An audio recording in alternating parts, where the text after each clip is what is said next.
It seems cute enough right now. But what'll happen is that will be in 100 pieces in an hour. It'll be spread all over the yard. And that's always been Buddy's problem. Buddy is why we can't have nice things. Yep.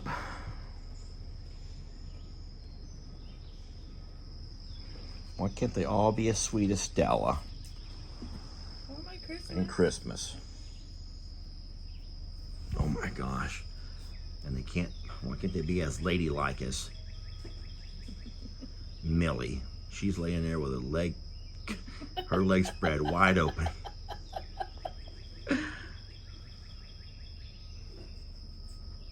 But no. Buddy? All right, let's go.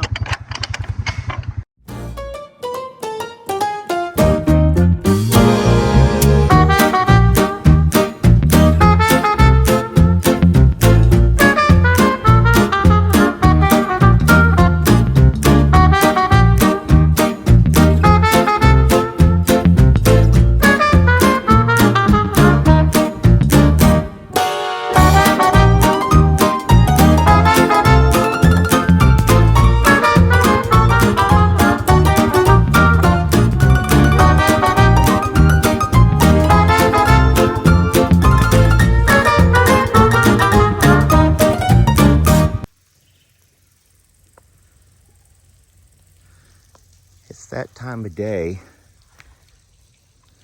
We have temperatures in our mid-90s, and everyone needs to be cooled off a little bit. Dixie and Beverly will not go to the sprinklers like the birds will. Now, I just turned it on. Carl's discovered the sprinkler. He's very happy about that. But I promise you, the next 5 minutes or so, they'll all be gathered over. They'll all find a spot here around the sprinkler somewhere and plop down. And this becomes a part of their daily routine through the summertime. Which is actually another reason why I'm happy they're all here in these pastures. I probably couldn't put the sprinklers 2 places at the same time. And this makes it kind of nice, actually. Hi, Debbie. Hi, sweetie. Hey, Wanda. Well, enrichment hour is officially up. Poor babies, they were just getting to really enjoying the water. They'd all come by and lay down. I'm gonna show you what's so dumb though.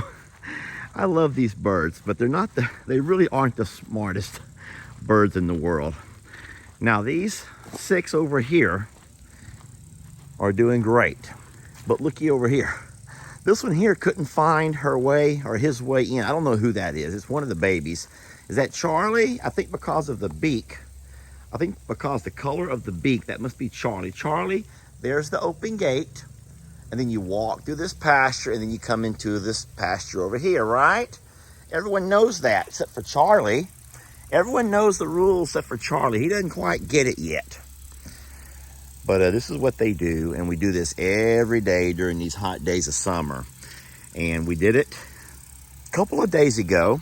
Yesterday it was overcast. It wasn't so bad. Today, ooh, it's another steamy day. So, but hey, they're hours up. The ground is going to stay wet for a while. They're in the shade. So even though I turn the water off, they're going to be able to lay around for a bit. Excuse me, sweet girl.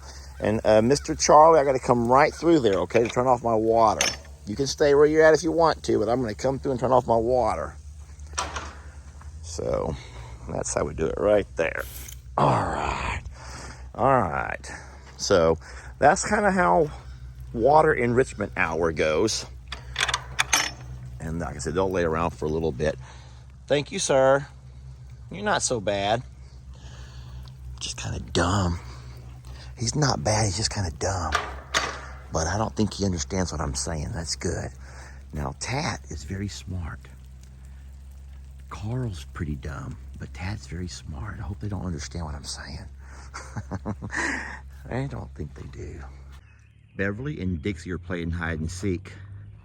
No one can find Beverly. Y'all see her? Look good. Dixie can't find her. Dixie has no idea where Beverly's at. Oh my gosh, Beverly, you're so clever. Beverly is so darn clever. Dixie can't find her anywhere. So this is my big pile of limbs. Well, it's actually a pile of everything that I pushed together recently here by the greenhouse. And what happens is sometimes when you start pushing these piles around, you push a lot of dirt in there with them. You can see all of the dirt. And because of all that dirt, a lot of stuff won't burn. So what you have to do is sometimes just burn as much as you can, and then you find stuff like this, you pull it out of the pile, and then you repile it. But of course, now you're repiling it by hand. Now in this pile, you see all the bricks. Look, there's some wire. So we will have to make sure we get our magnet. Look, there's a piece of metal. We'll have to get our magnet and roll over this many, many times before we ever want to drive over it. But it certainly looks a lot better over here. I did make me a pile of metal that I found. This is all stuff that I dug. Well, most of the stuff I found, I pulled it all up out of the ground here. And I'll take all that over to Mom and Dad's. Dad has a pile out that he keeps for the recycling guy.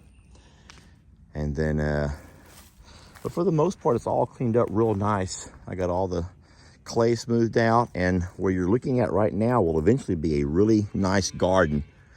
It will not extend as far as I want to keep this into a gate I can use, a manageable in and out of the back pasture, but this garden will be from here and will extend all the way down towards where the boat is at. So it's going to be kind of nice. Gives me a place to plant and garden here all on the same side of the property. But once I get all this wood burn out of here, I'll shift, kind of shift my tractor around and sift through it. They call it sift. And I'll pull all the wire out and get all the bricks out. And I'll eventually get this all smoothed into the ground. But it takes some work, y'all. It takes work. All right, so today I'm gonna take all of this debris pile. This is all the stuff we raked up and cleaned up from this area alongside the greenhouse. And I'm gonna take the skid steer and move all of it to a different location. The skid steer is one that was rented for the pond project, and it has tracks. The reason I like that is because I will not end up puncturing a tire. You know, there's all kinds of nails and wire and mess all mixed in with this stuff over here. I'm gonna move it down going towards the river. We have a major erosion issue, and I believe the skid steer will be the perfect solution to getting this stuff up and moved out of here without risking damaging my tractor tires.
So I will be the first to admit that I know very little about how to operate one of these types of machines.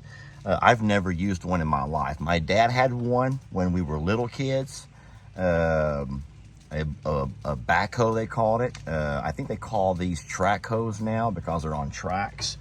But driving, it's not hard. If you can drive a zero-turn lawnmower, you can drive any type of track equipment. But using this arm here is going to be difficult. I'm going to attempt to video this, but y'all have to give me a break. It's my first time doing this, okay? I want to try to keep this dirt in place on the back side of this culvert. Now I know that with rains, a lot of it's going to wash away, but I want to try to pack it in the best that I can, but not have it mounded up on this side of the driveway where it's at now.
Let your troubles fester.